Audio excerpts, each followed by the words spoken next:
Hello and welcome to the Dr. Elisa Show, my first show on KUHS Radio Worldwide. I am so excited to be here. I don't even know how to contain myself. I'm so excited. Thank you so much for tuning in. The show today is sponsored by Veterans, let me get it right, Veterans Pride. And it's an amazing nonprofit organization run by Robin Moore and a cadre of people to honor veterans. Their big sort of thing they do that's really wonderful is they build shadow boxes that show all of the awards and the medals and just the background of a veteran. And it's a lovely, healing, honoring organization. And they are my sponsor for today and the rest of the year. And I'm so pleased to have them as a sponsor. And I feel so honored, quite frankly. So welcome. This is it. It's my first show. And like I said, I am so excited. I'd like to spend a little time today introducing myself to you so you know who I am and what this show is going to be about. I will be on the second and fourth Thursday of every month, and I promise not to skip any. So once you get used to seeing me and hearing me, I promise to be there. So, who am I? My name is Elisa. Dr. Elisa comes from my PhD in educational psychology, and I have a rather eclectic background that I just want to talk about. And since it's my first show, I thought it would be fun to give you a bit of information about myself. So take a deep breath, right? Just take a deep breath and let it out and relax into my voice and relax into the show. That's what I'm going to do. I'm going to relax into the show. My background, I have a couple degrees in geology, and I actually had a career as an exploration well site geologist, which is how I got to Colorado. And then when that ended, I was a oil crunch and everything kind of crashed. I went back to school, earned a PhD in educational psychology, and in the middle there I actually needed a way to pay for school, and I put myself through school as a professional astrologer. So hard science background, soft science PhD, metaphysical in the middle, and then I topped it all off with a master's in Jewish mysticism. I've had a 20-year career as an academic dean at 3 different institutions, all wonderful institutions. I've been truly blessed. And I have been doing a small radio show on a different station for about a year. And I am so excited now to be part of KUHS. This is just absolutely amazing. So what is it I do and what is this show about? You are wondering, I'm sure. My tagline is inspiring a renaissance of spirit, and that's what I want to do for you. So this show every week is going to be about you or for you. I can't wait to get to know you better as the year goes on, as I find out what it is that you want and you want to hear about. What are the topics that inspire you? Things you'd like to dig into. Because this show is about inspiring a renaissance of spirit in you in lots of different ways. I focus in my private practice, which I've now moved into, on helping people build a healthy relationship with prosperity, which is usually around money and wealth. But the truth is, prosperity is about every aspect of your life. And whatever we do with money, and in fact I had a great conversation with Charlie on his show, The Council, about this. Whatever we do with the money, the kind of relationship we have there, we have in other parts of our life too. So what I help people do is build healthy relationships. And we start with the energy of money. So we'll have some of those conversations on this show too. I'm also an author, and so I actually have 2 books out, but I'd like to show you this one to begin with. This was the first book I wrote. It is called The Way of the Well, and it is a spiritual romance. So if you like a little bit of romance and some metaphysics with a little bit of mystery in there, this is the book. And I think that what's powerful about it is it also gives you spiritual lessons in a digestible form. So that's the first book I wrote, and it is on Amazon. You can find it. The second book I wrote with a friend, completely different, is called Pirate Wisdom. This is a leadership book, believe it or not, based a little more on Johnny Depp and Jimmy Buffett than on sort of the standard leadership ideas out there. So it's a little bit of fun. It's also a little bit of a romp. It's also very serious.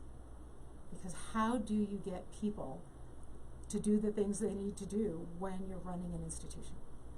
So, this one I wrote with a friend of mine who is a chancellor, and she actually just retired as a chancellor. She was my supervisor. And I told her once I wrote the book with her, I could never report to her again because she knew all my secrets. So, if you want to know a little bit about who I am, either of those books is a great way to dive in and sort of get my point of view on life. So that's a little bit about me. Probably something else that's just interesting about me, just so you have a little personal background, is I also have a 150-pound Newfoundland who's bigger than me, who's 11 years old, who kind of runs my life. She has decided that she's actually a ranch dog and would like me to sell my house and buy a ranch. I'm pretty sure that so every time we drive past horses now, she goes a little bit crazy and wants to go out and herd them, which is not what Newfoundlands do. So just a little bit of personal stuff about me, just for the fun of it. Wow. So what are we doing today? I hope you had a great holiday to begin with. Whatever you celebrate, Hanukkah and Christmas were sort of right on top of each other, and if Kwanzaa is your thing, then happy that. Whatever you celebrate, whatever you don't celebrate, even if it's a solstice or just the fact that the days are starting to get longer. I hope you've had a great celebration and a great season. And I want to talk about how so many of us move through this season thinking we need to be brand new people on January 1st. So the topic today is New Year's resolutions, and why my personal opinion is don't do it. Don't set them. Don't set yourself up. And we're going to talk about that. And just because I've been an academic for over 20 years, let me tell you where we're going with this today. I want to talk with you about why we set them, what our urge is, why they tend to not work, and what to do instead. And just as a hint for where we're going, what to do instead is to think like the person you really want to be. So just hang on to that. Hang on to that thought. Okay, so where did this idea of setting a New Year's resolution come from? I mean, it's kind of weird if you think about it, right? We turn a calendar page, just a page in a calendar, and we suddenly think we're supposed to be new people. Where'd that come from? The first historical information about that I could find was from Babylon, where people would go before the gods, the statues of the gods, and pledge something for the year that they would do. I have not a real clue what they would pledge, but historically it sounded like they were making pledges about actions they would take. So perhaps they would pledge to return borrowed items, or perhaps they would pledge to be more faithful to the gods. But it was very, very specific. The pledge was to the gods. That tradition then has come down from all those years. We're talking prehistory here. All those years to the sense that with this launch of a new year, we need to be somebody different. I think it's also connected to the fact that there are so many different calendars out there. Right? I mean, we use the Gregorian calendar, which is probably used internationally for many things like airplane flights. But different cultures have their own calendars. And their new year might not be in January. Their new year came at a different time of year. And perhaps that new year was imbued with a sense of wanting to change and be a better person. So we know that tradition haunts us. And we're pushed to do it, I have to say. Right? If you open up the internet, you are going to see tons and tons, I can tell you right now, of articles on New Year's resolutions and how to set them and why to set them, and make sure they're measurable and make sure they're time-based, and here's why they work, and get a club together to do them. And so the message today is no, just don't. Let's go through this a little differently. But that's the history of them. That's sort of the urge we have. And I do think that All of us have periods in our life where we're hoping to be better in some way. Think about birthdays.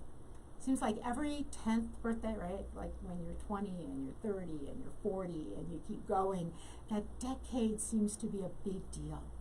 And we want to change. We want to quit smoking or start exercising or write that book or go back to college or whatever. And we make pledges. And I think sometimes those birthdays actually work better because they're personal. But even so, there's some tricks to this. And no, I'm not going to talk about, make sure it's measurable and time-based. I'm not going to talk about that. But what I am going to talk about is, when is it a good time for you to set a resolution? So think about that for a second. So many people this time of year, you sort of slide into the end of the year, right? Kind of like you're sliding into home base. And you've got last things to do at work and sort of the frenzy of the holidays and family that perhaps you haven't seen for a while, and old issues end up coming up with with family. You can tell I'm an academic, right? Faculty. Issues come up with faculty too. And then we pledge to be somebody different. Maybe not the time to do that. You might be dealing with something else in your life. You may have family changes, you may have health changes, you may have job changes. Lots can go on. And sometimes it's great to sort of couple changes up together. If you're moving to a new city, sure, it's a great time to maybe join a new gym.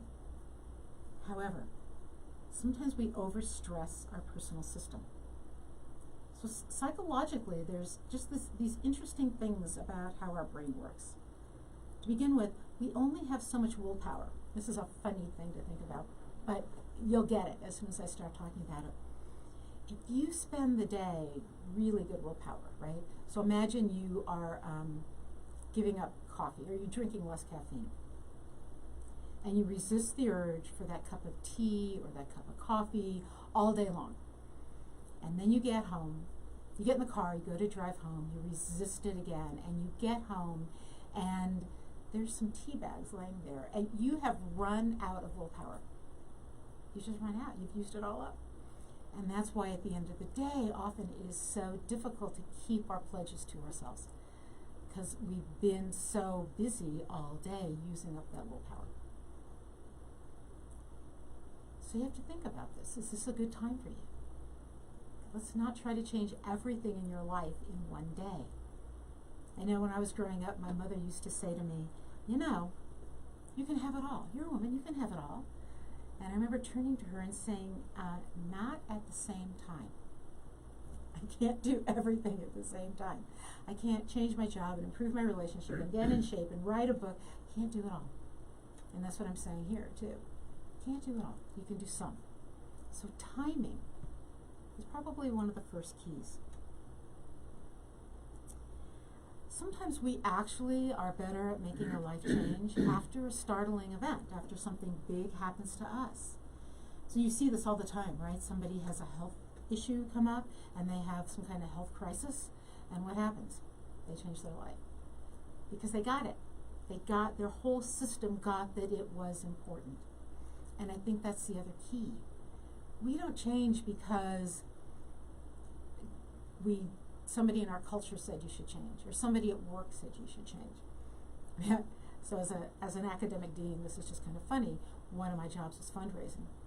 And as a fundraiser, how do you meet funders and what do you do with them? Oh, welcome to golf. And I remember being told that I should learn to enjoy golf. And I have to tell you, I really, really tried. I did. I took lessons. My husband bought me golf clubs. They were pink, which was a bad move, but whatever. And I never got there. I tried. I really tried. But I had no desire to do it. I was simply being told it was something I should do. And so changes have to come from within us. There has to be a really deep desire, a desire and a willingness. Both of those have to come together. And again, a New Year's resolution, if you have both of those together, that's great. But the reality is, if you've been wanting to change for a while, you were probably not waiting for New Year's to do that, right? You've already made those changes. You know, and we all know this story, right? If you go to a gym, all of us regular gym people, we show up the beginning of January and we can't find a treadmill because all these people have signed up. And the gyms count on this. They know that you're going to last 6 weeks. And then there'll be more space on the treadmill. So this is a way that we kind of feel pressured. And then here's the worst part of it, right? You buy the gym membership. You go for a few weeks. And then you feel like a failure. And trust me, the last thing setting a goal should ever do is make you feel like a failure. Because you're not. You just didn't set a goal that you felt like achieving. You didn't put anything together to make sure that you got what you really wanted. So, just so you know, about 12% of people who set New Year's resolutions, about 12% of those people actually keep those resolutions. So you're in good company, right? Most of us don't keep our resolutions. So, you know, it isn't about failing. Sometimes it's about failing more. It's about trying and then changing your mind. And I'd love to sort of give you that language. I've had people say to me often in the past, and again, I've got this really eclectic background. I, academically moved around. I try a lot of different things in terms of activities. I try them for a while, I get really into them, and then I'm done. Well, I didn't give up. I just changed my mind. And I'd love for you to use that language. But sometimes we just change our mind. That isn't what I wanted. I tried it. When I was growing up, I was pretty young when I announced I needed to play the piano. And I was determined to play the piano. And my grandparents actually bought a piano, and when I was probably 8 or 9, I think, I started taking lessons. And I remember my mother saying to me, now make sure you want to play piano, because you can't ever do anything else. This is your one instrument that you get to do. Well, at the time, I adored the piano so much that it didn't matter. But I have to admit, later I wondered, why can't I? What if I didn't like the piano? What if I decided a violin would be great, or a flute? Or what if I wanted to play 3 instruments? So we can change our mind. We can change our mind and expand. And that maybe is the key to this time of year. How do you want to expand in 2020? Doesn't that sound interesting? 2020, wow. End of a decade. Pretty amazing. Pretty exciting. So let's say, for example, that you set a resolution to change your eating habits in some way, shape, or form, whatever it might be. Well, the truth is, you've got to dig under that to figure out what you really want to change. Why do you want to change your eating habits? So I've had people, some of my clients, who come to me and say, I'm going to be a vegetarian this year. I mean, that's fine. That's good. Why? And they'll say to me, it's a good thing to do. I'm not sure that's a good reason to make a radical change in your life, just because it's a good thing to do. How will it make you feel better? What about the rest of your life? Are you aligning? Are you changing? How are you pulling that together? And do you understand what it means to be a vegetarian? And maybe you'd like to start slowly. So first off, back up. What do you truly desire? What is the goal you're really trying to achieve? What do you really want? Is being a vegetarian important because you want to feel healthier? Well, then the goal is to feel healthier. Hundreds of ways to feel healthier. You could try a dozen. See if they work. Maybe you'll feel healthier if you go to the gym. Maybe you'll feel healthier if you take dance lessons. Maybe if you start playing piano. Maybe if you meditate. Maybe if you walk the dog. Right?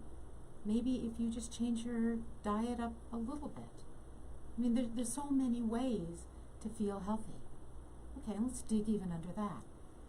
This is about feeling strong so you can go do things. I mean, I like to work out because I like to hike and I like to ski. So I want to work out so I can hike and ski. I also have had a health crisis in my life, and I know that working out saved me, so it's kind of a big deal. What's the real reason? You want to look good for a reunion? You want to be healthy for your kids?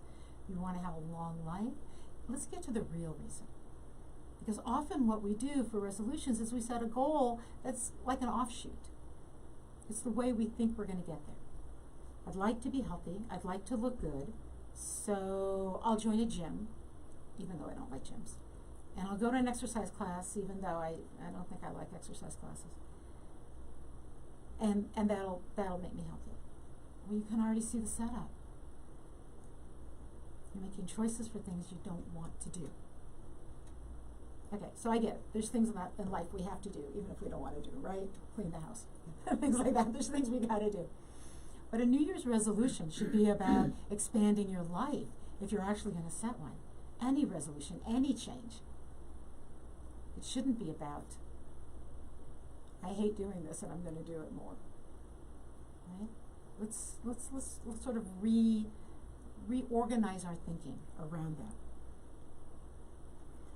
And I have to say that in the United States, I think people are addicted to resolutions. And here's why I think this. Because we see it on TV, and we see it on every social media platform, and we see it, even if you don't use those, you go to a mall or you drive down the street and you see ads everywhere. Be younger, be prettier, be sexier, be stronger, be richer. Be all these other things. I have never seen a billboard that said, wow, you're awesome, right? With a mirror on it so I could look in it and go, yeah, there I am and I'm awesome. It's always about change, who you are. And I think in the United States, we've gotten addicted to that. Just think about that for a second. How are you always being told to change? To do something different? Women get it a lot. I know men do too. I can only speak from inside this body. But women get it a lot. Change your hair, change your makeup, change your clothing, the fashion, right? Do you look this way or that way? Interesting stuff, right? Who do you want to be? You have to start with who are you? And what do you love about yourself now? What's working? What are you good at now? So I have to tell you, when we want to get rid of this addiction to change, this addiction to be somebody else, and to pithy little statements, right? Like, just do it sounds great, doesn't it? But yeah, don't. If you've never gone for a run, don't buy running shoes and go out and intend to do 5 miles. Don't just do it. You gotta work up to things. But we love that. We love sayings that fit on bumper stickers because we feel empowered. And again, it's an addiction. All these little tiny things that we can say to each other, that we can say to ourselves, instead of digging a little deeper. Like I said, my show, Inspiring a Renaissance of Spirit. Okay, that could be a bumper sticker. But what's under that? There's so much under that. Okay. So what do we know about change? We know that you will be successful if you enjoy the change. The number one factor. If we look at that 12% of people who actually succeed at New Year's resolutions, you know what we find out? They enjoyed it. They did something they enjoyed. We'll talk about ways you can enjoy it a little more, but you don't want to set a resolution to do something you hate and something you know you're not going to like. You've got to find a way to have that resolution, to have that change, to have whatever that is, be fun. Be something that after you're done with it, you feel good. I was taking writing lessons. This was a number of years ago, and I was taking English writing lessons. And I remember getting off the horse, and the horse was sweaty, and I was sweaty, and it was hard. Right? It wasn't a struggle, but it was hard. And I said something to my teacher about, I don't know when I'm going to get better. And she was marvelous. She turned to me and said, you get better in little tiny bits. And they're so small you can't even see them. And she said, I've been writing for years and I want to get better. The trick is, are you enjoying the process of getting better? Do you like that? And if you do, then it's enjoyment. And yes, you will get better, and you will practice at whatever it is. I sat down at my piano this morning, and I have to tell you I'm very, very rusty, and I just laughed at all my mistakes because the feeling of my fingers on the keys was just so wonderful. It was wonderful to realize I've added that back to my life. Okay, so you got to really want to do it. You have to enjoy it. And I have to say that most of us train up for marathons instead of sprints. Right? We set huge goals and we expect to get all of it done at the same time. All of it. I'm going to have this huge goal. I'm going to go out and accomplish all of these things at the same time. Some people do that. Some people can't. And for some of us, again, it's this long process. It's this kind of slow process. It's this changing up. But we all know, we've all done it, right? We go out and we buy the exercise equipment, or we buy the new cookbook, or we buy the different food, or we get a training tape of how to speak 16 different languages in 4 weeks, whatever it is. We see all this stuff online, and we go into somebody's webinar about how to change your life and be rich in 5 weeks, and we do all this stuff. What I want you to do is stop and figure out what's the yearning underneath that. And we've all got it, right? We've all got a craving. Our soul craves to be its best self. I'd like to tell people that your soul came here, whatever you believe. This isn't about religion. This is about meaning and purpose. Think Joseph Campbell. Think mythology. Think tons of different people who've talked about this. Viktor Frankl. Meaning and purpose. You came here wired to achieve, to be certain things. And achievement doesn't mean lots of money and big acclaim. It means something your soul craves, something that you hear inside of you, resonating inside of you occasionally. That's what you came here to do. And when you hear that,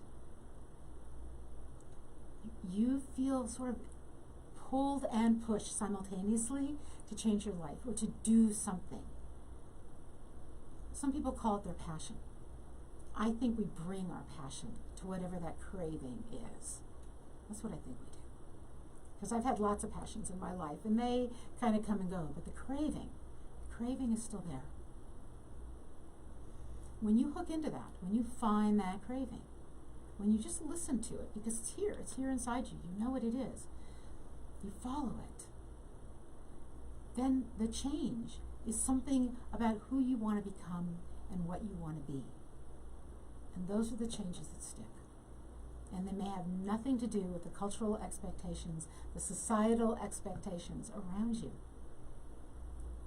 I know guys get this, I really do. But women get it in such a fascinating way, right? That a size 12, actually I don't know if you know this, but since everybody always wants to wear a smaller size, clothes makers have made the numbers fit bigger sizes, right?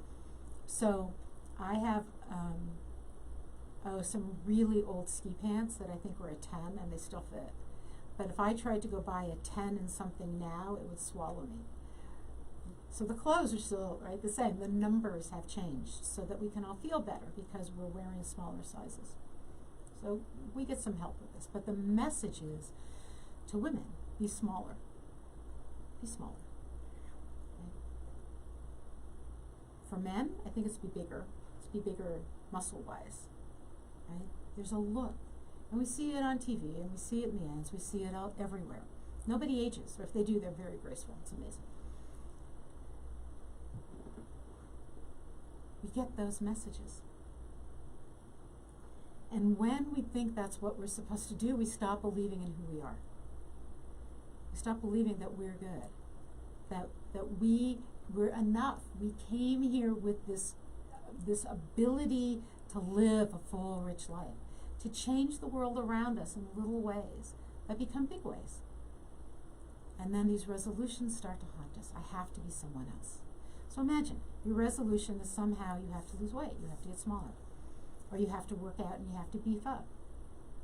And it's just a great example to use because we all either have done that or known people who that's what they want. How does that change who you are inside? And do you want to change who you are inside? The message here I'm trying to get across, and I'm hoping you're getting it, is that start where you are and honor who you are and love who you are. I've had people say to me, I've never accomplished anything in my life, and honestly, I just find it hysterical. Well, let's see, you know how to walk, right? Do you realize there was a time you didn't know how to walk? You didn't know how to read. There was a time you didn't know how to read, or add, or drive a car. There was a time you didn't know how to check out of a store.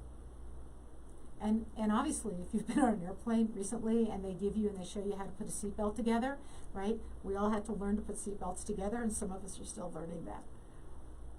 So there's so many things you've learned and so many things you've accomplished. And you may not think that they have grand meaning, but that's okay. Because they may have grand meaning in the scheme of life. They may be what you came here to accomplish. We don't need to judge that. And we definitely don't need to measure ourselves by the outliers, the people on TV who we see, who seem to do everything well. So let's get back to, right, that before you set any resolution, before you commit to any kind of change, who are you? And what are you good at? And what do you value about yourself? And that's the first thing I want you to do. If you do nothing else after this radio show, between now and New Year's, I would love it if you came up with a list of good things about yourself. Things you've learned, things you've done. Maybe you donate blood, maybe you volunteer, maybe you help the neighbor next door, maybe you're good to your kids, maybe you're good to your dog.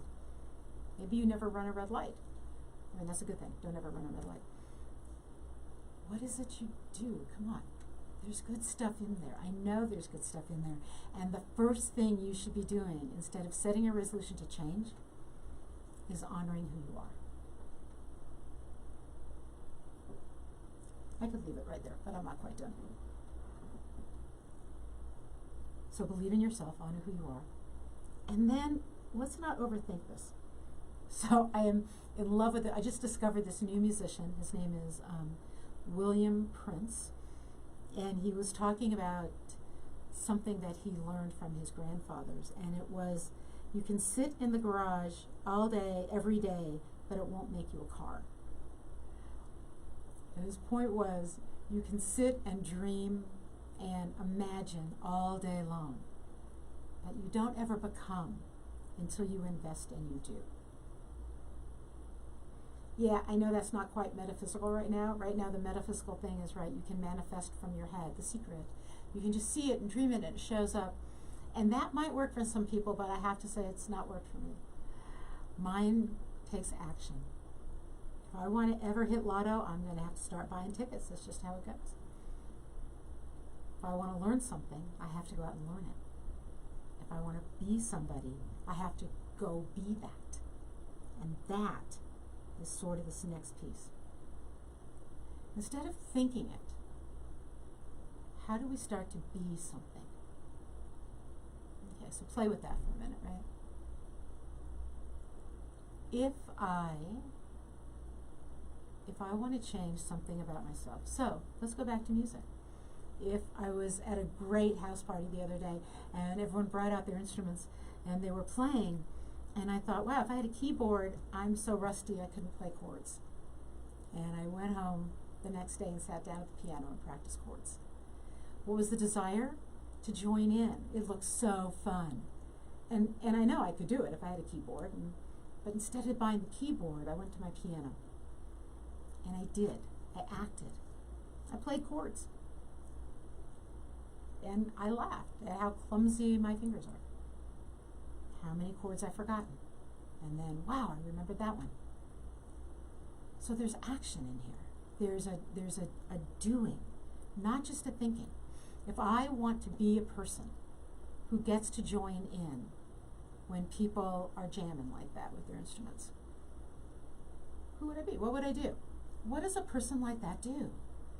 And there was a guitar and a mandolin and a fiddle and a bass. Well, you know what those people do when they're not jamming? They're playing their instruments. That's what musicians do. They play their instruments. If I want to be a musician, I should play an instrument. I don't have to think about that. That's how I would become that person. I want to be an active person. I like being an active person. I like knowing that I could go for a hike. I like knowing that about myself. How do people who like to hike act? They go hike, or they work out, or they walk. I like training my dog. I like working. So there's things that I like about myself, and people who do those things, here's how they act. You don't have to think this through too heavily. You have to find that part in you that has a desire to join in a certain way or be a certain person. And then ask yourself, well, what would I do if I was that person? What would I do? If I want to speak another language, what would I do? Oh, I would study another language, or I would hang out with people who speak another language, and I would learn that language. That's what I would do. If I truly desire that, that's what I would do. So again, this isn't a resolution. This is finding something inside yourself that you desire, that you crave. And then I'd say test it. Just test it. So let's say I wanted to be a musician with these amazing people the other day. And I sat down at the piano and I realized I no longer love piano. It's gone. I don't care. Okay, I tried it. It doesn't mean I'm done. It might mean that I'd love to have somebody show me what it means to play a violin. How does that feel physically? What is that? And I've discovered, this is something very interesting that I've discovered. If you speak more than one language, you'll probably notice that your body changes when you speak those different languages. Pretty close probably between Spanish and Italian. Very different though between German, Spanish, and English. Those are very different. So there's a physicalness about it, right? And I've discovered that the things that I crave, that I love, I have a physical feel. Like right now, I'm just feeling lovely, right? I love sitting here. I love talking to you. I love moving. I feel like I'm in my body and I'm present and I'm moving. I have a physical feeling about how great this is. Piano feels like that. Maybe cooking like it feels like that for you, not so much for me. Maybe riding a bike does, maybe not. There's a way that our bodies enjoy what we're doing. And that's another key. If you're planning on subtracting something from your life, your body is going to miss it. What can you add that feels good? So, let's say you're changing your diet and you're getting rid of some foods. Okay, that's good. Your body is going to feel the loss. And humans are wired, our biggest fear in the world, no, it's not public speaking, and no, it's not jumping out of an airplane. It's loss. Losing something. We fear losing things. Anything. Once we have it, we don't want to lose it. So, if you subtract something, your body, your psychology responds by feeling loss. So you have to add. You know, you can subtract. Subtracting is great. Subtract, but then add something else that feels good. So this is going to sound really silly, but some of my clients, what I've done with them when they are trying to lose weight is I have them buy very, very luxurious cream to put on their skin. Hey, and this is Colorado, and it's dry, and what you need is something, I mean, I'm always dry, right? You need very good skin cream. How luxurious. Make sure it smells good. And you can replace that food with that other feeling, that other sensual feeling. So you can't just subtract. Okay, you keeping track here, right? Make sure you really want to, make sure what you know what the real goal is. Make sure you honor and respect who you are to start with. Find then, what is it you really crave? And test it. Test a dozen different things. And give yourself permission to say, I don't like that. but I do like this. Right? And balance it out. So we're making progress, right? I already talked about how you've got to enjoy the process. You know,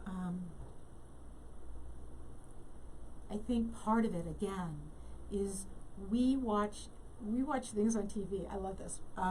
So I was watching one of those home building design TV shows, and in half an hour, the house goes from kind of old and falling apart, and they take out load-bearing walls, and in half an hour, right?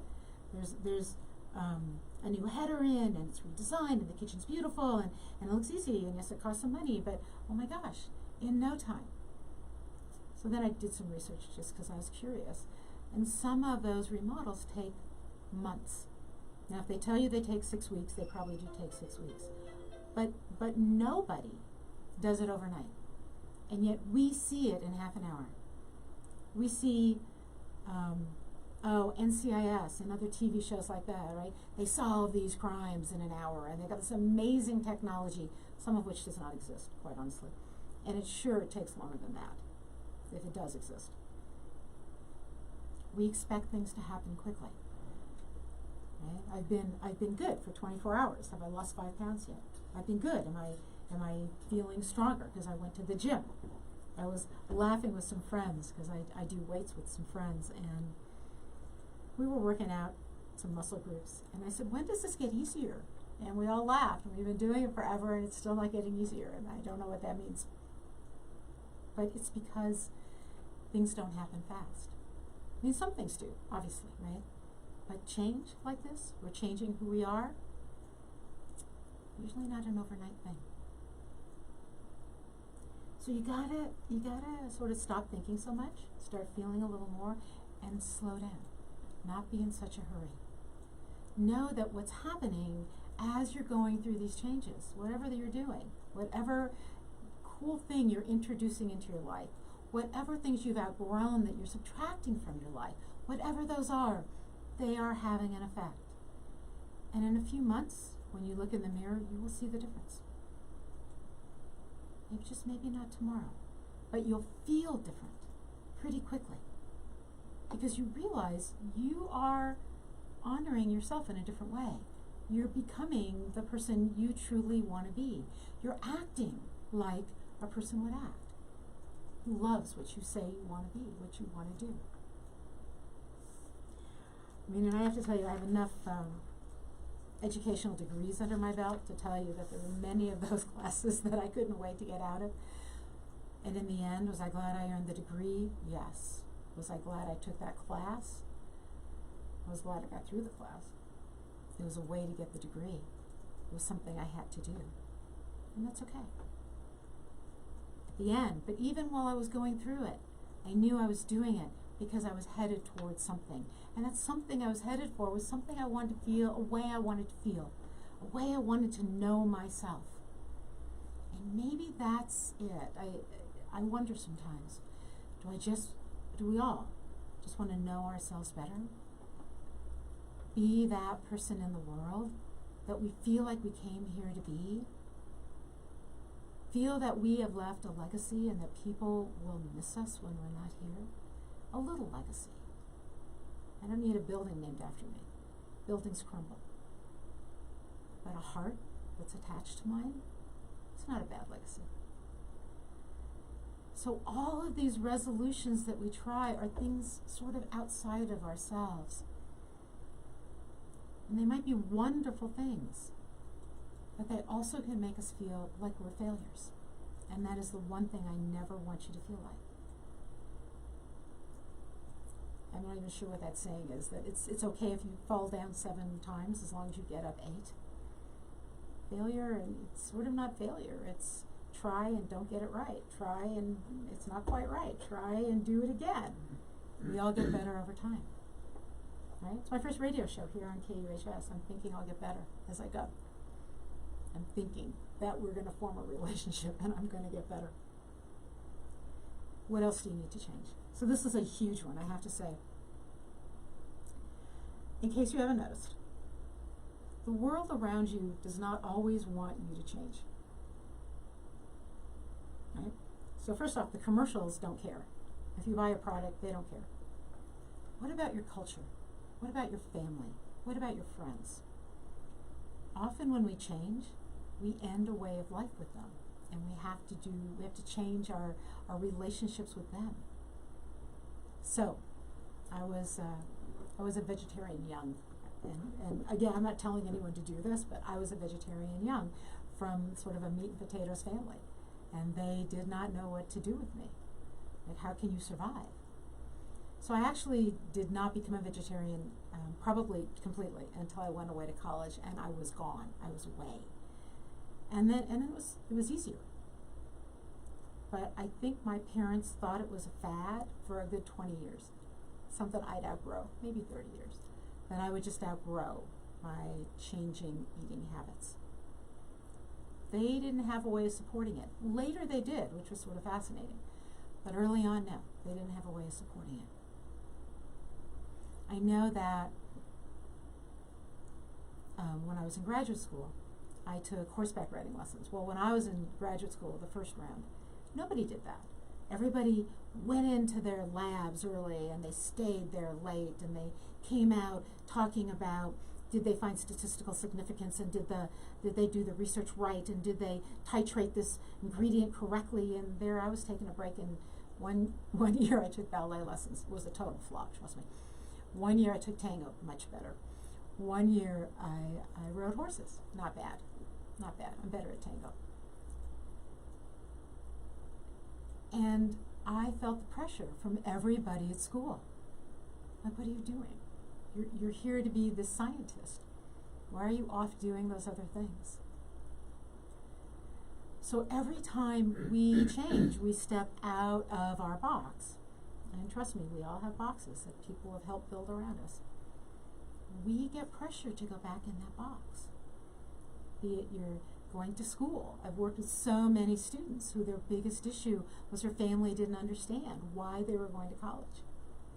When you can have support of friends or family or a mentor, people at work, whoever, you will find any changes you want to make so much easier.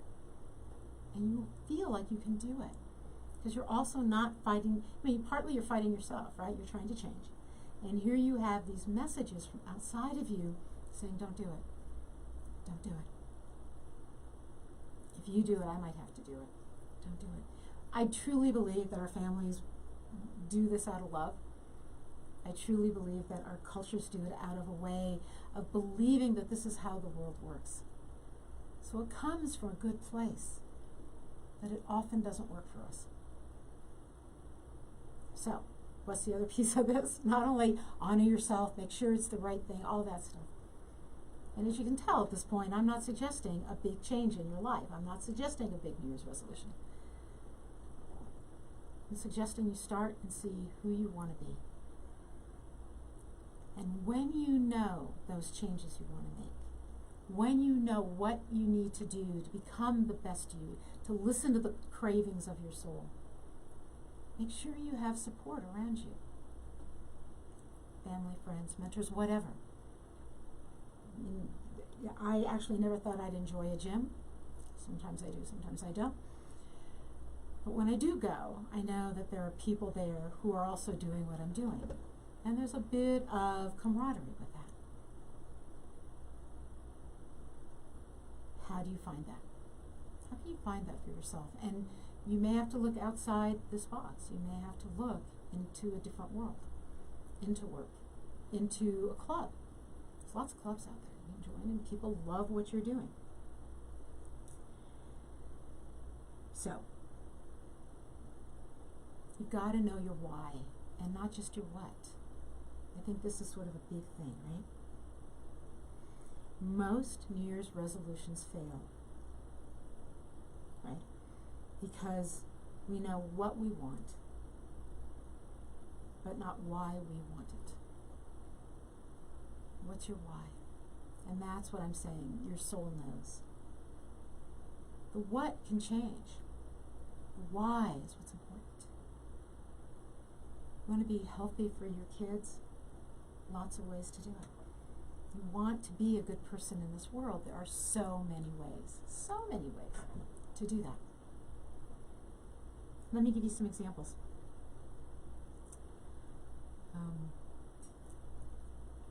So I happen to not like big crowds, and while I have been at crowds and done, protests where I felt they were important, I've shifted. And now I find that one of the things I can do without really any stress on my system is I can donate blood. I'm not telling you should do it. I am saying is I have found a way to be good in the world that matches who I am. My why. I'd like to help people. I'd like to be good in the world. I'd love to save lives. Somebody's just, I think I have. I've donated blood. Kind of, wow, a little way to do it. That works for me. It works for me because it helps me think about myself in a certain way.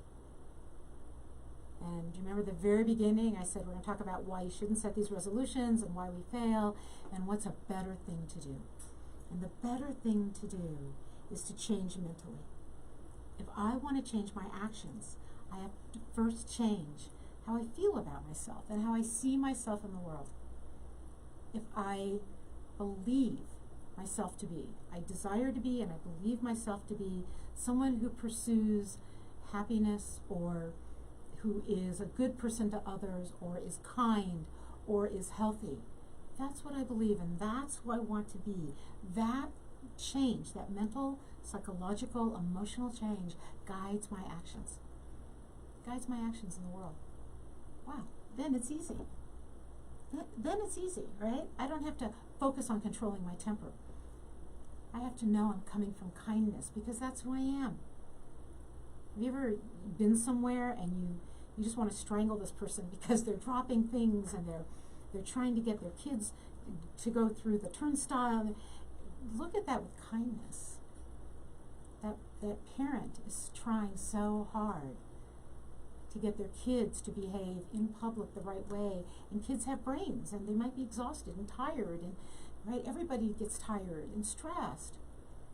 We could treat them with kindness instead of anger. And if I live from a place of I'm a kind person, I don't have to think about what to do. Kindness is what comes out of me. And frankly, I think that's more important than losing weight any day of the week, if I can just say that. It's an interesting way to look at the world. Sometimes, and somebody taught me this years ago, you can have mentors in the world that you have never met. Is there somebody that you see that you admire? So maybe not Superman. Like, let's try to bring it into something that's a little more realistic. But is there a person in the world that you admire? What do they do? How do they live their lives? Maybe ask them how they think about themselves, how they think about life. See if you can model that way of being in the world after somebody you admire.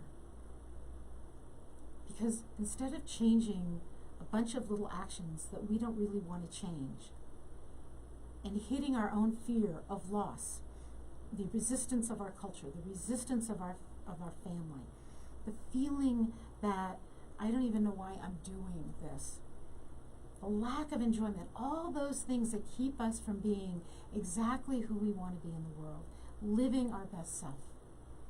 What if we learn from somebody who we admire?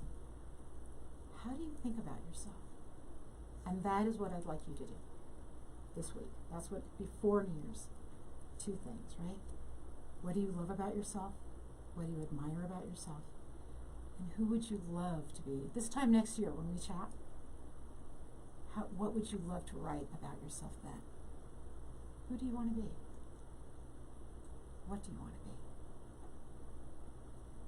So believe it or not, I have talked for almost an hour here. Can you believe that? It's my first show. Hey, I'm hoping I get some feedback from you. Things you'd like me to talk about, things you'd like to hear, things that work for you, ways that I can always be better on this show, on this station. Because again, I'm so excited, and this is so much exactly who I want to be. I want to be this radio host that helps inspire a renaissance of spirit in you. Have a great rest of the year.